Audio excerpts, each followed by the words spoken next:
저는 귀농하기 전에 자동차 부품 회사에서 해외 영업 관련 일을 했었어요. 한 15년 정도 그 일을 했었는데, 그러다가 이제 아버지가 건강이 안 좋아지시고 그 시기에 또 아버지께서 저에게 네가 좀 들어와서 농사를 해보면 어떻겠냐 그러면서 이런 시설을 지어가지고 망설이기도 많이 망설였고 또 확신이 없었죠. 그러다가 친환경으로 포도를 기르시는 분을 보고 저 방식이면은 가능성이 있겠다. 기존 관행농법으로 하는 포도 재배 방법은 인력도 되게 많이 필요하고 비용도 많이 들어가는데, 합리적으로 농장을 운영할 수 있는 방법을 찾던 중에 오히려 친환경에서 그런 방법을 좀 보게 된 것 같아가지고, 그러면 이 방법이라면 가능성이 있어 보인다 생각해서 처음부터 친환경으로 시작을 했고, 지금 그 방법이 맞다고 좀 확신을 느끼고 있는 중입니다. 새로운 품종들 네. 지금 키우고 있는 거예요. 이게 어떤 품종이에요? 여기 품종들 이름 써져 있어요. 코튼 캔디, 말백, 슈거 크리스피, 블랙 발라드, 플래거팝, 알렉산드리아, 함부르크, 이탈리아. 코튼 캔디하고 슈거 크리스피는 굉장히 달콤한 맛이 강한 품종들이고, 말백은 와인 전용 품종이에요. 와인 만들기 위해서 이걸 주로 어디서 이거를 들어오신 거예요? 근데 이것은 원래 원산지는 프랑스 품종인데 네. 이게 아르헨티나로 넘어가서 거기서 엄청 대히트를 쳤죠. 지금도 아르헨티나 말백은 엄청 유명하고, 근데 우리나라에서 이제 말백을 정상적으로 생산을 하고 있는 농가가 제가 알기로는 한 군데밖에 없는데, 네. 거기서 생산이 괜찮게 된다고 하니까 저도 한번 시도를 해보려고 가지를 좀 얻어왔어요. 이제 블랙 발라드라든가 알렉산드리아, 함부르크, 이탈리아는 좀 약간 전통의 유럽종 품종들. 유럽종. 예, 굉장히 그 키우기가 좀 까다로워요. 굉장히 색깔도 예쁘고 맛도 엄청 좋고 향도 좋은데 키우기가 굉장히 까다로워요. 특히 우리나라 기후에서. 여기서 키워보고 여기서 맞는 품종을 찾아 나가는 과정이죠. 포도 농사를 지금 그러면은 기간이 얼마나 되셨다 했죠? 4년째 이제. 4년이요. 네. 초반에도 조금 그래도 성공적으로 수확을 하신 편이에요. 뭐 나름 그런 편이죠. 야, 들어오자마자 풀 냄새가 확 나네요. 이 품종 같은 경우는 함부르크인데 보면 물방울이 맺혀 있죠. 아, 네. 이게 지금 뿌리가 활동을 시작했다는 뜻이에요. 아. 겨울에는 이렇게 물을 뿜어 올리지 않아요. 봄이 돼서 이제 나 깨어날 준비를 한다 할 때 이렇게 물을 올리죠. 그리고 보면 풀 종류가 굉장히 다양해요. 인위적으로 어떤 풀을 심은 게 아니에요. 그냥 자연적으로 있는 그대로 이 땅에서 나는 풀들이 계속 자랐다가 지고 자랐다가 지고 하면서 계절의 변화에 따라서 우위를 차지하는 풀이 바뀌는 거죠. 레드클로버 같은 경우는 나중에 꽃이 빨간색 꽃이 펴요. 그래서 레드클로버라고 하는데, 이게 녹비작물로 땅에 질소 공급을 많이 해준다고 해서 보통 땅에 도움을 많이 주는 그런 작물로 알려져 있기 때문에 한번 심어서 테스트하는 거예요. 토양 변화를 이제 추적 관찰하겠다는 거죠. 저쪽은 화이트 클로버, 그리고 저쪽은 호밀. 그럼 시스템 이거를 좀 알려주실 수 있나요? 뭘 해주는 거예요? 네. 이건 물만 주는 거예요, 말 그대로. 이제 다른 농가들에서는 이 물에다가 뭐 영양제 타가지고 양액 뿌린다 그렇게 하는데, 네. 제 생각에는 포도는 그렇게 할 필요가 없는 것 같아요. 이게 돌아가면서 전체적으로 이 영역을 비가 오는 것처럼 물을 뿌려주는 그런 시스템이에요. 통 보이죠? 네. 네, 저기 지하수를 저기다 받아뒀다가 시간이 되면은 자동으로 물을 주는 원격 시스템을 꾸며놨어요. 야, 고양이네요. 네. 보스님은 개보단 고양이 파세요? 걔는 농장하는데 그다지 도움이 안 돼요. 쟤네는 도움이 돼요? 네, 철저한 어떤 도움이 되고 있어요? 포도가 맺혀가지고 이 열매에서 향이 나기 시작하면은 네. 쥐들도 오기 시작해요. 쥐가 예. 쥐를 잡는요, 쟤네들은. 예. 그리고 이렇게 완전히 친환경을 하기 때문에 이 풀이 있잖아요. 그러면 벌레들이 있어요. 네. 그럼 벌레들이 있으면은 걔네들을 먹으려고 개구리들이 들어오거든요. 개구리들이 들어오면 걔네들을 먹으려고 뱀이 들어와요. 우리 입장에서는 달갑지 않은 얘네들은 좀 처리해 주니까 도움이 되죠. 아, 알았어. 모르는 사람 있다고. 걔 누구야?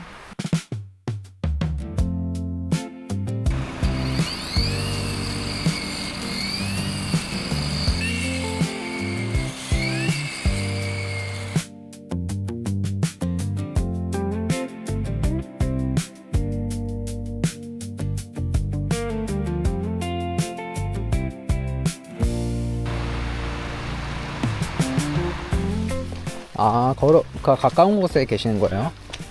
마을에. 아, 그때는 이 상하부들이 이렇게 크지 않았어요. 그래가지고 네. 눈이 오면 이 도로 위에 눈이 쌓이니까 네. 어렸을 때 비닐부대 타고 여기서 놀고 그랬어요. 눈 많이 오면. 재밌겠네요. 아, 그때는 이렇게 포장도 아니었고. 여기 계신 분들은 보통 이제 작물을 기를 때 뭘 많이 키워요? 요즘엔 이제 다들 연세가 많이 드셔가지고 네. 벼농사는 거의 못 하세요. 벼농사 또 이제 논 있는 사람들 다 다른 사람한테 맡기고 네. 거의 이렇게 텃밭으로 소소하게 하시는 분들 좀 계실 뿐이지 네. 본격적인 농사를 하는 사람은 나 포함해서 한 3명 정도? 3명. 네. 진짜 좋네요. 네. 그래서 이제 나이 드신 분들이 보통 부모님 세대들이 살다가 돌아가시면 그 집이 그대로 약간 방치되는 경우도 되게 많고 문제가 있어서 여기도 빈집이 좀 많은 편이에요. 몇 집 있는데 그래도 여기는 빈집 자체는 그렇게 많지 않아요. 정리를 좀 하고 아니면 개량해서 누가 다른 사람이 주말에라도 와서 사는 그런 형태로도 하고 하니까. 여기요. 네. 주문은 얼마나? 네? 아니, 마을에서 신청하기 나름이에요. 근데 그게 선정이 되냐 안 되냐는 그 다음 문제고요.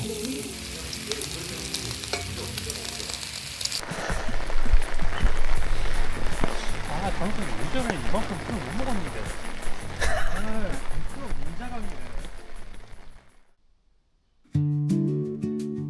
이제 2일 차인데 오늘은 호스트님이 저기 포도 교육을 가신다고 해요. 포도 교육을 저는 따라가기로 했습니다. 이번에 정말 좋은 기회로 그래도 저도 포도에 대해서 배워볼 수 있을 것 같아요. 와, 오늘 날이 엄청 맑아졌네요, 갑자기. 그때 전라남도에서 무슨 회에서 다 알고 있어야지 가르쳐 줄 수 있으니까 네. 굉장히 그때 국어 공부를 많이 했죠. 나 4년 차예요. 4년? 아, 진짜요? 네. 그래서 그런데도 계속 배울 게 있는 거네요. 네. 와. 이게 처음에는 어떤 설명을 해줘도 내가 아예 지식이 뭐가 베이스가 없으면은 네. 알아듣지 못해요. 아. 그러니까 그때 그냥 어떤 중요한 말을 해줘서도 놓치게 되는 게 되게 많아요. 그분이 30년 이상을 포도 농사하면서 쌓은 그 노하우를 저는 돈을 주고 사는 거죠. 기본적으로 이제 다른 포도 농가들은 되게 물을 자꾸 안 주려고 그래요. 물을 안 준다고요? 네, 포도가 물이 많으면은 너무 세력이 세지고 열매도 달지 않게 된다. 네. 네, 이 선생님은 오히려 반대로 아니다, 그것은 잘못된 방법이다. 포도가 물을 엄청 좋아하는데 이 물을 우리가 주지 않더라도 여름에 비가 이렇게 오면은 땅으로 다 스며들어서 오는데 이거 완전히 통제할 수는 없다. 그러니까 아예 얘네들이 물이 많은 환경에서 적응을 하도록 시켜서 우리는 우리의 방식대로 키워야 된다는 것이 이 선생님의 방식이고, 나머지는 최대한 물을 줄여가지고 미국이라든가 유럽이 하는 식으로 하는 게 맞다라고 생각하는 사람들도 있고 그런 거죠. 나중에 냄새가 비닐까지 다 붙어가지고 되게 오래 가다가 그 연기의 피해고. 꽃 송이를 꽃 폈잖아요. 자, 여기 밑에 이 길이 보면 여기 뭉쳐있죠, 이렇게. 예. 뭉쳐있는 일반적으로 지배를 처리하시는 분들은 여기를 써요. 여기를 이만큼 남겨놓고 가우턴을 버리거든요. 예. 근데 우리 거꾸로 그 남기는 만큼 여기 끊어내야 돼요. 예. 여기를 뚫고 어깨 손만 따거나 밑단 한두 단 따거나 소리가 너무 크면 밑단 한두 단 따고. 이 센서 위치도 좀 중요한 것 같아요. 이 센서 위치가 대부분 이렇게 하우스 골이 있으면은 그 밑에 쪽에 있거든요. 잖아요. 실물이 많이 내주는 게 무게가 안 나가면 포장할 때가 곤란하더라고요. 맞아요.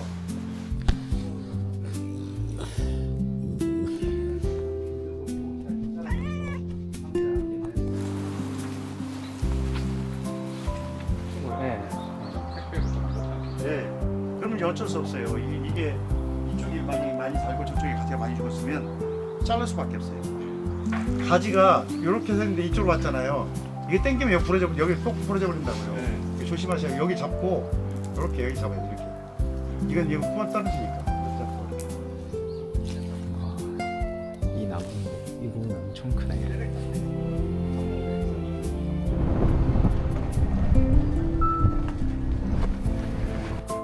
그래도 오늘 뭔가 교육 듣고 오니까 좀 더 다르게 보이는 느낌인데요. 되게 생각보다 엄청 기술적이다라는 생각했죠. 그렇죠. 그냥 심어놓고 라면 먹는 게 아니에요. 묵은지예요. 네. 김치찌개 할 때 기름을 좀 많이 드는 편이라서 좀 약간 이렇게 기름지게 안 나오거든요. 보통 다른 데서 일반적으로 김치찌개는. 그래서 오늘은 여기 마무리 작업을 하고 위에는 흙을 채워주고 그리고 여기 밑에는 지금 밑에 물이 고여서 잘 안 빠지는 상태거든요. 여기 파줄 거라고 합니다. 포크레인으로 비가 오더라도 좀 잘 빠지도록 만들어 주려고 합니다.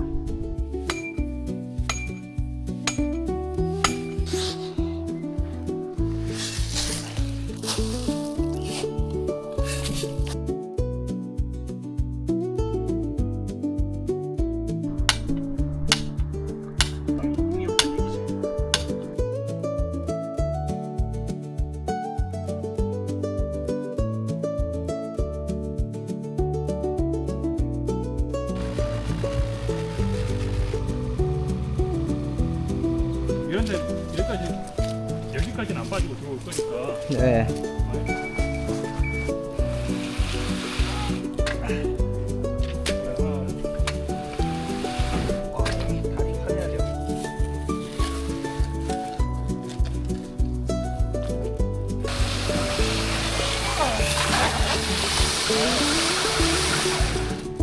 와, 다 밀었어요. 아이씨.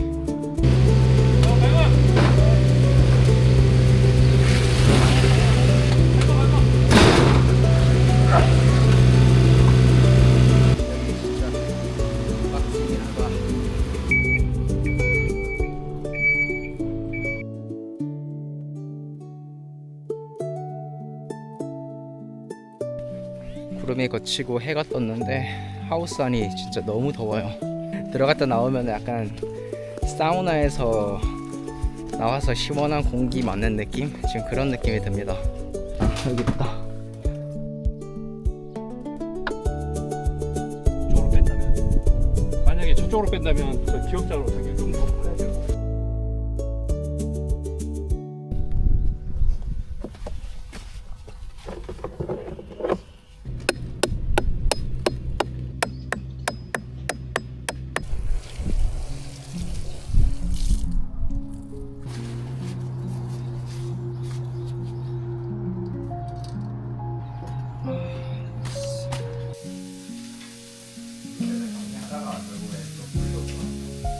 일을 마치고 지금 호스트님의 자전거를 빌려서 한번 마을을 둘러볼까 합니다.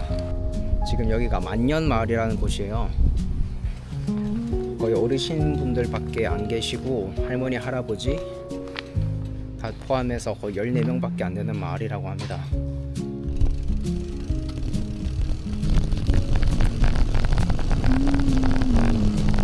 여기가 한평군인데 여기는 예부터 벼농사가 엄청나게 흥했다고 해요. 잔디처럼 보이는데 여기 잔디 농사랑 벼농사 하는 게 보이네요. 근데 되게 시골을 돌아다니면은 항상 시골에 이게 분위기가 다 달라요. 왜냐면은 하는 농사도 다 다르다 보니까 제가 갔던 경북 영양 같은 경우는 이제 사과 농사를 주로 해가지고 이제 거의 다 사과밭밖에 없었죠. 근데 여기는 벼 잔디 농사를 하니까 이렇게 되게 다 그냥 평지로 돼 있네요. 거의 논밭으로.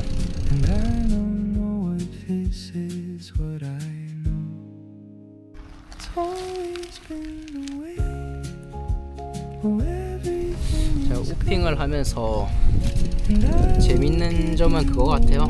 평생 모르고 살았을 마을 그런 것들을 둘러볼 수 있고 전혀 상상하지 못했던 것들을 보고 이제 경험할 수 있다는 거, 그런 게 좋은 것 같아요. 여기 만년포도원이 한국에서의 마지막 우핑일지는 모르겠는데 일단은 지금 유류 할증료가 오르면서 비행기 값도 엄청나게 오르잖아요. 지금 그런 일들 때문에 사실 어떻게 될지는 모르겠어요. 일단은 해외 우핑을 시작합니다. 어쨌든 저는 그러면은 다음 일본 우핑 영상에서 찾아뵙겠습니다. And I know that it's my time to you, and I